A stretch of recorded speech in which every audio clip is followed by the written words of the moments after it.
Hey guys, and welcome to the Working Money Channel. Awesome summary. I thought this was interesting, tweeted out by John Deaton. It was actually brought to my attention by Dawdler for XRP. Here are some June highlights with regards to the market. Okay, now when I read these off, you're going to notice a lot of negative and a lot of positive development. So what does that tell you? First, Three Arrows Capital blows up Madoff style, likely committed crimes, knock-on effects, severely damaged many large crypto companies, many billions lost. Celsius halts withdrawals on June 13th, engages with restructuring legal and financing teams, likely heading to bankruptcy, customer assets likely stuck and impaired.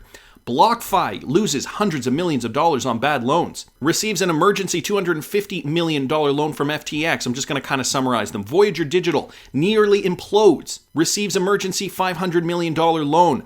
Babel Finance blows up from 3AC Contagion. So all these companies really just kind of kick in the bucket. SEC rejects Grayscale Bitcoin ETF. Crypto exchange CoinFlex loses $47 million on a bad loan.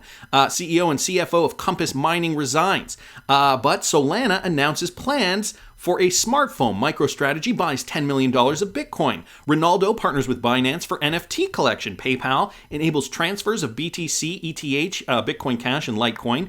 London VC firm Felix Capital raises $600 million for Web3 fund. NFT marketplace Magic Eden raises $130 million at a $1.6 billion valuation. Falcon X raises $150 million. Prime Trust raises $105 million. U.S. prosecutors charge OpenSea's Nathaniel Chastain with insider trading. CFTC claims Gemini lied to regulators about giving market makers rebates. The DOJ publishes response to Biden executive order. Senator Lummis and Gillibrand announce a 69-page Responsible Financial Innovation Act.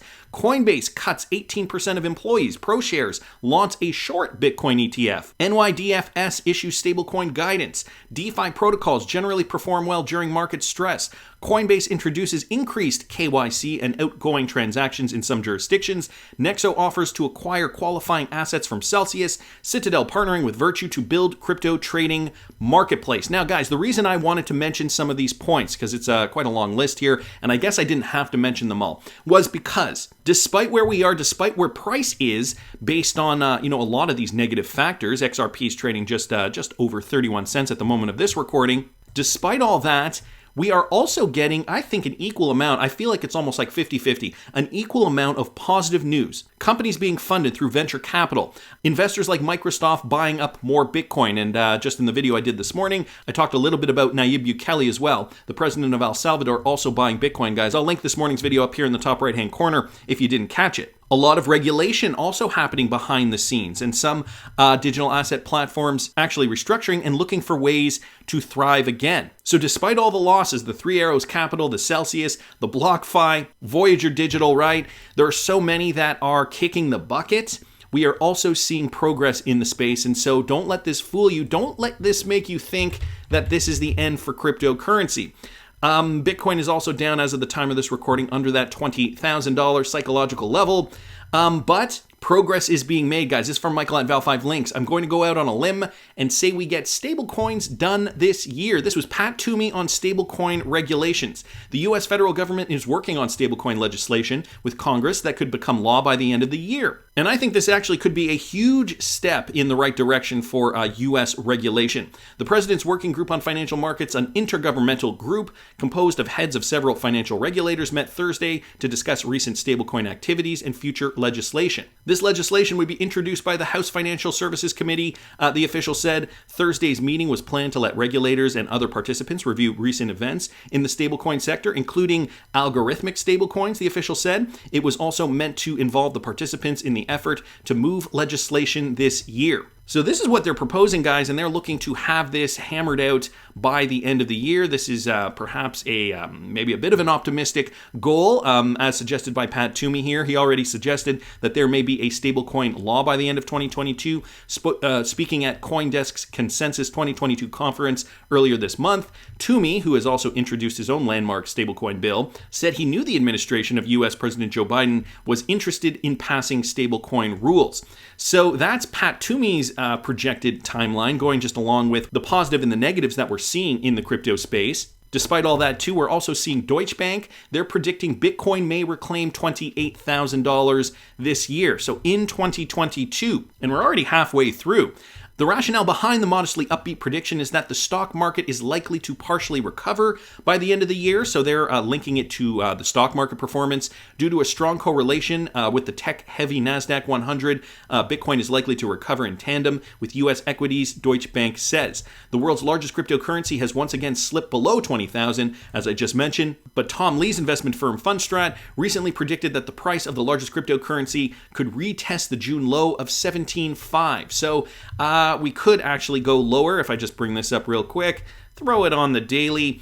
We could retest it. I don't see why we wouldn't retest it. This is looking like a double bounce scenario where we could just kind of boom, retest that 17 level and then move to the upside. As per Deutsche Bank, 28,000 is the goal. So another interesting concept here, we will see. I mean, of course, it all depends on buyer confidence. It depends on larger markets, I think, as well. Will this bring up altcoins? Definitely. If Bitcoin goes up to $28,000, the market is still just a speculative market moving in tandem, so other altcoins will likely succeed as well. Meanwhile, some XRPL announcements, guys. This one coming from David Schwartz, excited to announce the release of Clio 1.0, which significantly improves the scalability of access to XRPL data. It doesn't matter how quickly and cheaply the ledger can reach finality if you can't support massive numbers of queries from wallets, exchanges, and explorers. And so he just retweeted out the official RippleX tweet here with regards to Clio 1.0. API server built to enhance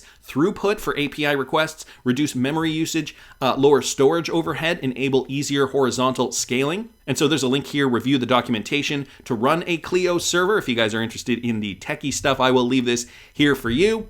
Another interesting announcement here, guys, from the Wrath of Kahneman government of Colombia launches their national land registry on the XRPL blockchain. This is called PeerSys.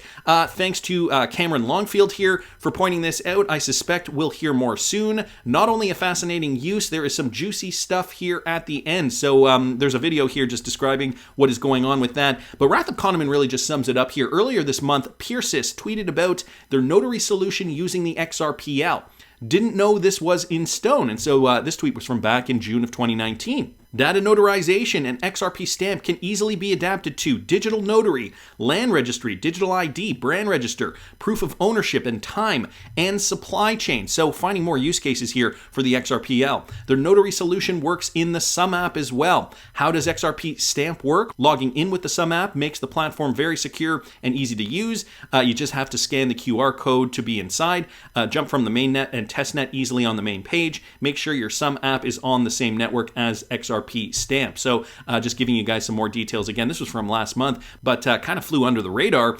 Now the Cuban National Land Agency is set to use their technology. The solution has been implemented for Agencia Tareas and is based on xrpstamp.com, which allows the registered digital assets on the XRPL and verify their authenticity with a QR code. So more information on that. Last bit of intrigue. In this tweet, they call Ripple a partner. But get this, guys, in 2018, it seems the agency started a pilot using Ethereum. Curious to know what happened, why the switch, but you may want to take some educated guesses as to why. So they started piloting it with Ethereum, but eventually moved on to the XRPL. So I thought that was some pretty interesting news. Again, all these new use cases too, I think is really exciting for XRP holders. Just thinking about more possibilities, more applications for the XRPL and where more value is going to be derived from. So digital notary and a land registry. Also notice supply chain down here. So maybe competing with VeChain at some level. Anyway, wanted to thank the Wrath of Kahneman for pointing that out. And XRP, guys, continually on the move, a record of 574 million. XRP has moved, 270 million shifted from an anonymous whale in a single chunk. Nearly half of the total amount was withdrawn from the Bitstamp exchange, according to data shared by Whale Alert. According to the aforementioned crypto tracking service popular with the community, a total in the amount of 573.7 million tokens.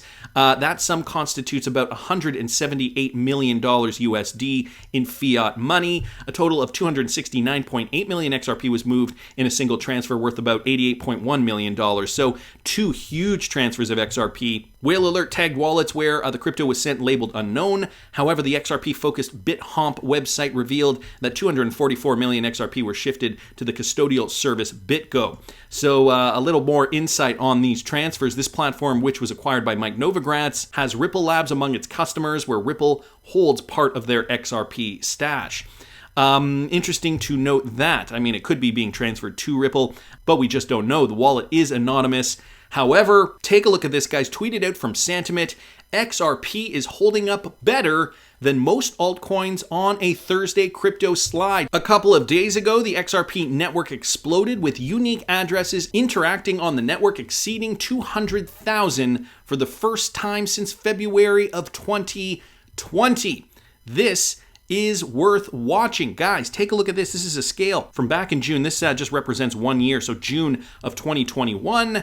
But take a look at this. XRP crossed above 200,000 daily active addresses for the first time since February of 2020. Now, you know what happened in February of 2020? I don't know. Let's go take a look. That was around this time here. February of 2020 was right before the beer flu shutdowns. So just taking a look in here, you guys can see a lot of activity. The beer flu hit, and then XRP price just collapsed in on itself. Other than that, I don't remember any significant event that would have XRP addresses, or rather daily active addresses, really kind of move to that level. One thing, though, that I think I should say that we can glean from this chart is this was the last time we saw that. Now, what else happened at that moment of time? That was the last drawdown before we saw XRP price really bottom out. March 2020, again, the beer flu, that black swan event. But that is when we saw the absolute bottom, not just for XRP, but the entire market, guys. So just before that was when we saw active addresses reach the same height that we are seeing it today. We saw the pullback, and then finally the bull market began from there. So, not saying it is for sure, but could it be another indication that the market is likely going to go down once again? One final drawdown before the bull run commences.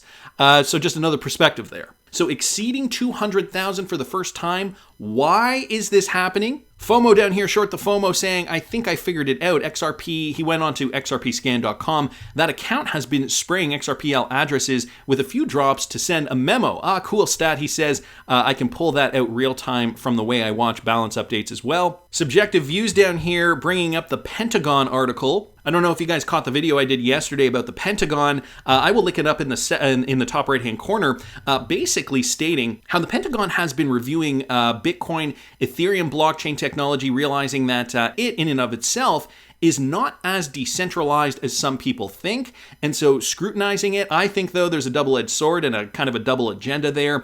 They want to demonize proof-of-work blockchains for various other reasons. So what is the alternative? Of course, blockchains that are environmentally friendly, blockchains that are also very quick and very inexpensive, like the XRPL. So some people down here just complaining about the price, but you know, it's not just about price. Active users, active daily addresses spiking looks like an anomaly. It sounds like something is going on. Also, just thought I'd bring this up, guys, from Anthony Scaramucci. Stand by. Things are about to get a lot better. And for those of you guys who do not know, Anthony Scaramucci has a big investment in Algorand. So he originally tweeted this out last night, 7:24 p.m. on June the 29th. Sorry, 2 nights ago. And then yesterday morning, he wrote, the L1's war has been retested, and if Algorand plays its cards well, we have a big opportunity to be in the top 10 within 18 to 24 months. The technology is that good, which means the price of Algorand, guys, the market cap of Algorand is likely going to grow. Therefore, price multiplied by the money being put into that particular coin is going to grow if it is right now sitting in the number 27th spot. And Anthony Scaramucci says we could be in the top 10 within the next 1.5 to 2 years. Is he suggesting, perhaps, maybe not directly, but indirectly, that this is the time to buy this particular cryptocurrency based on new use cases and how the technology, the project itself, is growing? I mean, the entire cryptocurrency is looking poised to break out. And at this point, you know, we're feeling in the dumps. Things are about to get a lot better. I still don't think we're at that critical moment. So in a spec market, I mean, if we see price movement for Algorand, I have a feeling a lot of the other coins, especially blockchains similar to the Algorand blockchain, are also going to move in tandem. That's just my opinion, but I want to hear what you guys think. Please subscribe to the channel if you haven't already. Like the video if you like the content I'm providing. I always love hearing your comments. See you in the next one, guys.